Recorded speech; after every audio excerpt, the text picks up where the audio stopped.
Hello អ្នកទាំងអស់គ្នាថ្ងៃនេះតនេឆ្លៀតធ្វើវីដេអូឲ្យអ្នកទាំងអស់គ្នាមើលបន្តិចពាក់ព័ន្ធមួយ slide ថ្ងៃស្អែកដើម្បីគ្នាយើងងាយស្រួលក្នុងការមើលអញ្ចឹងណាហើយដោយបើសិនណាបើយើង research ក៏អាចនឹងប្រវត្តិស្ដាប់ដែរអញ្ចឹងនៅពេលដែលអាត្មាធ្វើវីដេអូខ្លីសង្ខេបបន្តិចទៅហើយគ្នាយើងងាយស្រួលយល់ហើយអញ្ចឹងគ្នាយើងមើលវីដេអូនេះដល់ចប់ទៅដោយសារយើងធ្វើ2 ដង 2 ជុំដោយសារទី1យើង present slide ម្ដងម្នាក់ហើយដល់ពេលបន្តមកទៀតគឺយើងទៅបញ្យល់អំពី data flow អីផ្សេងមកតង់ទៀតដោយសារយើងខ្ជិលធ្វើដូចគេយើងខ្ជិលទៅកែ slide យើងធ្វើអញ្ចឹងទៅហើយអញ្ចឹងចូលមកដំបូងគឺយើងនិយាយចំណុចបាសណាងដែលគាត់និយាយអំពី plan អញ្ចឹង plan របស់យើងចូលមកដល់ slide របស់យើងមកនេះអញ្ចឹង plan របស់យើងយើងត្រូវយល់ថាអ្វីជា plan អញ្ចឹង plan គឺវាជាទម្រង់គឺជារបៀបថាជារបស់សំខាន់មួយនៅក្នុង project របស់យើងដែលតលតែមានអានឹងដាច់ខាតបានយើងអាចទៅសេកូដបានអញ្ចឹងទី1គឺយើងបញ្យល់អ្វីជា plan អញ្ចឹងមកហើយនៅក្នុងនេះគឺជាមុខងារអីផ្សេងដែលយើងរៀបចំជា goal ដើម្បីទៅសេកូដដូចជាវាមាន user management មាន friend មាន setting ក៏ដូចជា content អីផ្សេងអញ្ចឹងហ្នឹងគឺជា plan ដែលយើងរៀបចំដើម្បីចាប់ផ្ដើម start ទៅសេកូដឬក៏រៀបចំ flow ផ្សេងក៏យើងចាំបាច់ត្រូវតែមាន plan ហ្នឹងមុនគេដែរអញ្ចឹងដល់ពេលយើងយល់ប៉ុណ្ណឹងហើយយើងអាចរៀបរាប់តាមអ្វីដែលយើងទៅសេអញ្ចឹងមកវាមាន2 page នេះអញ្ចឹង plan ក៏វាស្រួលដែរទេឲ្យតែយើងយល់ប៉ុណ្ណឹងមកបន្ទាប់មកទៀតកន្លែងចំណុចបោះហេងគឺយើងនិយាយអំពី requirement អញ្ចឹងយើងបើកទៅកន្លែង requirement នេះអញ្ចឹងចំណុចនេះគឺគេនិយាយអំពីfunction របៀបថា1គឺវាមានហើយយើងត្រូវតែធ្វើទៀតមួយទៀតគឺវាមានដែរក៏ប៉ុន្តែវាមិនមែនចាំបាច់ឲ្យយើងត្រូវតែធ្វើបដ ாய் ទេឧទាហរណ៍ថាម៉េចឧទាហរណ៍ថា FR នេះគេហៅស្អីគេ functional requirement ហ្នឹងគឺឧទាហរណ៍ថានៅក្នុងហ្នឹង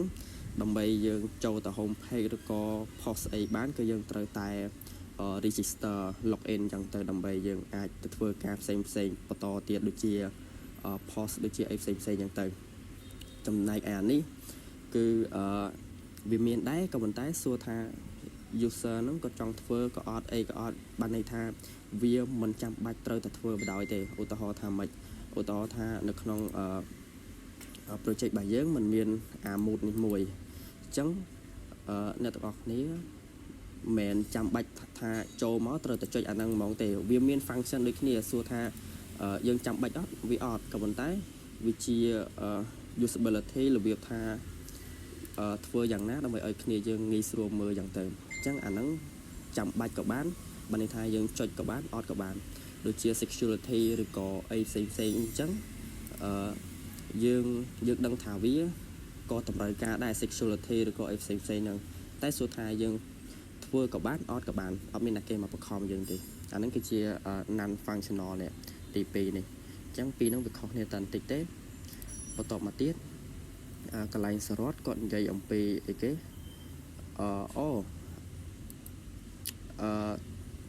មិញអាត្មាបញ្យល់2ចំណុចបាត់ហើយកន្លែងហែងមួយសរតមួយអញ្ចឹងសរតនេះអាកន្លែង functional requirement មិញត្រូវហើយនេះកន្លែងបាសរតអញ្ចឹងកន្លែងបាសរតដល់អាត្មានិយាយមិញហ្នឹងហើយកន្លែងនេះខ្វះ slide មួយទៀតតែអត់អីទេយើងនិយាយតាមហ្នឹងមកហើយកន្លែង ER diagram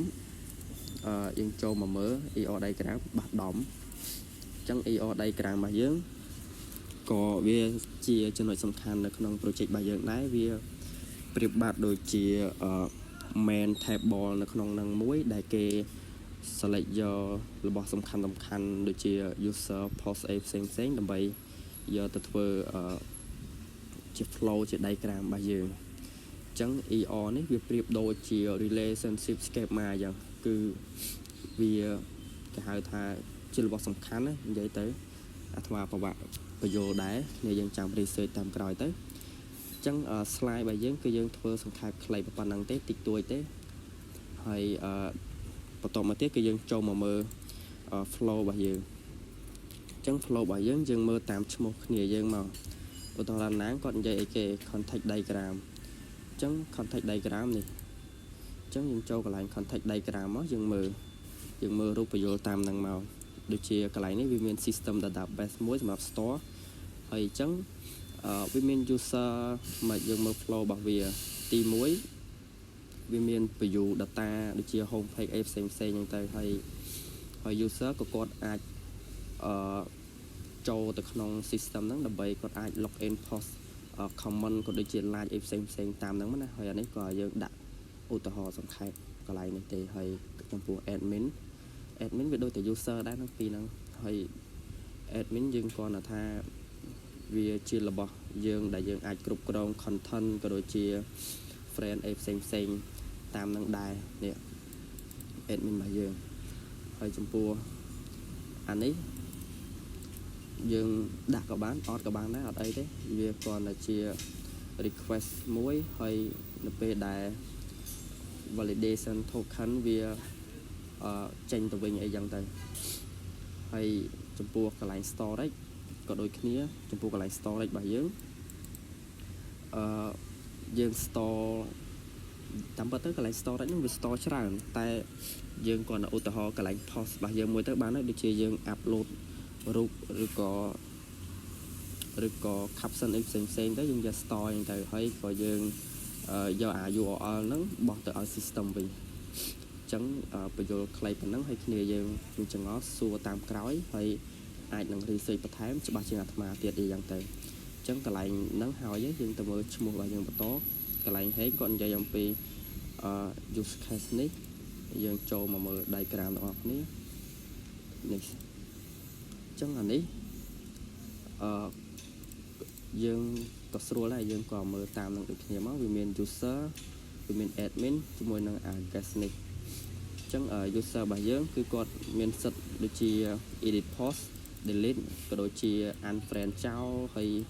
like unlike comment share អីផ្សេងអាកន្លែងនេះអាកន្លែង mood របស់យើងដែលយើងអាចបដូរ mood របស់យើងឧទាហរណ៍មិញហ្នឹងហើយមាន log out អីចឹងទៅហើយ user ក៏គាត់អាច create post បានហើយ admin ទៅពេលដែលគាត់ឆ្លងកាត់ពាក់ព័ន្ធជាមួយនឹង register ហើយអីផ្សេងហើយក៏គាត់អាចចូលមក create post បានដូចគ្នាហើយចំពោះនេះយើងចង់ដាក់ក៏បានអត់ក៏បានដែរយើងគាត់ប្រាប់ថាអ្នកដទៃក៏អាច